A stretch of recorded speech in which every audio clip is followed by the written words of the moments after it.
You wake before sunrise, ankle deep in Nile mud, hauling limestone blocks that weigh more than you do. Your hands are already cracked. Your back will never fully heal. This is not slavery. Excavations at Giza uncovered bakeries, granaries, and medical facilities built to feed and treat a rotating labor force of roughly 20,000 seasonal workers.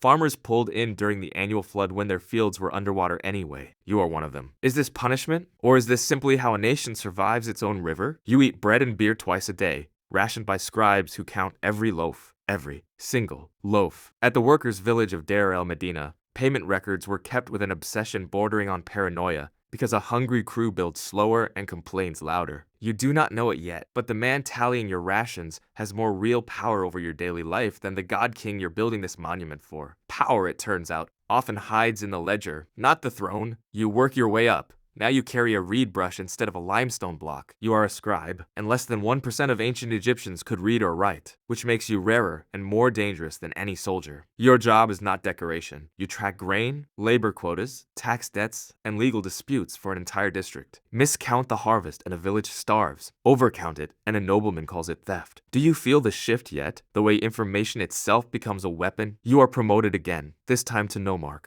a provincial governor answering only to the Vizier, and above him, the throne. You now command thousands.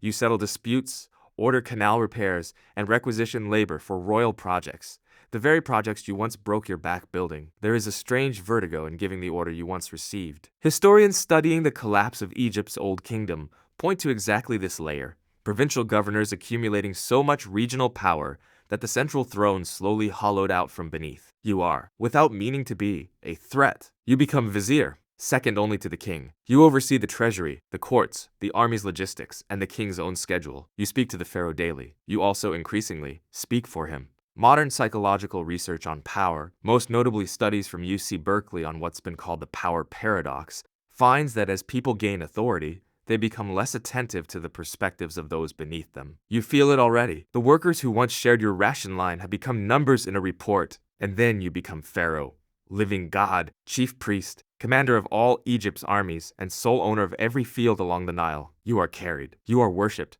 You are also, quite suddenly, alone.